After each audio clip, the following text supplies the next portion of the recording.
Bé, per començar a conèixer la nostra placa Arduino Uno, anem a veure les parts més importants que la formen. Comencem per la part de l'alimentació.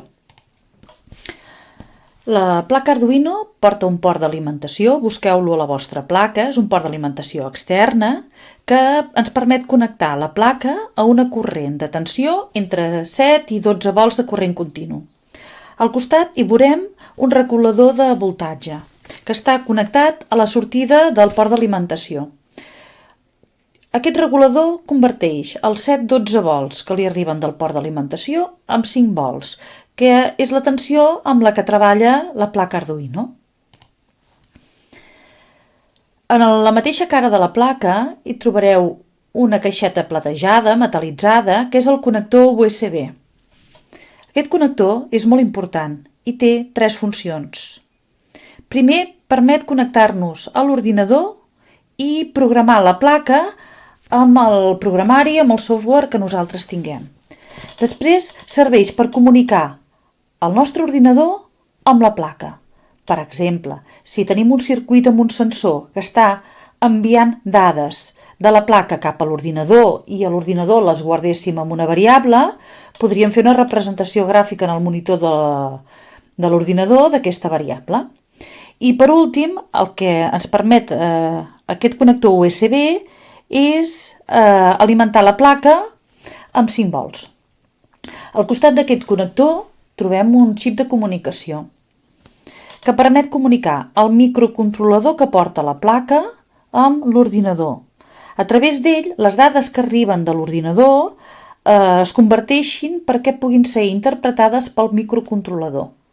El microcontrolador és la part més important de tota la placa Arduino i el model que porta la nostra placa és l'ATmega 328P, que funciona amb un cristall de 16 MHz. Aquest cristall és el que marca el cicle rellotge, perquè ho entenguem, és com el ritme, el batec, que marca el funcionament del microcontrolador. Al costat del connector USB hi trobareu el botó de reinici, el reset, que si el prenem el que fa és que reinicia el programa que està treballant a la placa. La placa porta uns pins de sortida, porta un pin de sortida de 3,3 volts de corrent continu i un pin de 5 volts que ens permetran alimentar diferents components dels nostres circuits que funcionin amb aquestes tensions. Al costat veureu 2 pins de 0 volts o terra. És el que coneixem com la part negativa de la font. És on tanquem el cercle d'alimentació. Igual que aquests 2 pins, trobareu un tercer pin igual que ells, que es troba a l'extrem oposat de la placa i que té la mateixa funció.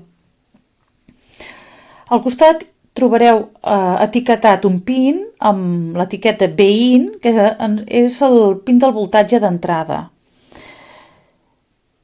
Aquest pin ens donarà, si tenim la placa connectada al connector USB, ens donarà 5 volts, i si la tenim connectada al port extern d'alimentació, ens donarà la tensió que entri per aquest port.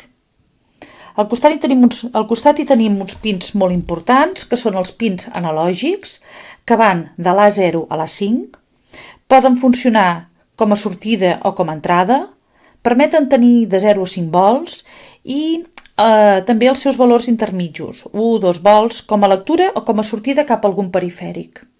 La placa també porta un LED integrat, que ja porta la seva resistència dins la placa i que està connectat al pin número 13.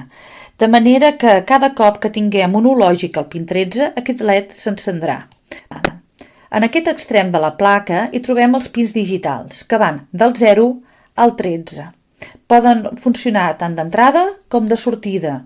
I 2 d'ells, el 0 i l'1, funcionen també per la comunicació en sèrie. El 0 funciona com a receptor i l'1 com a transmissor. La placa Arduino té més components, a part d'aquests que us he explicat, però amb aquests ja podríem començar a fer els nostres projectes.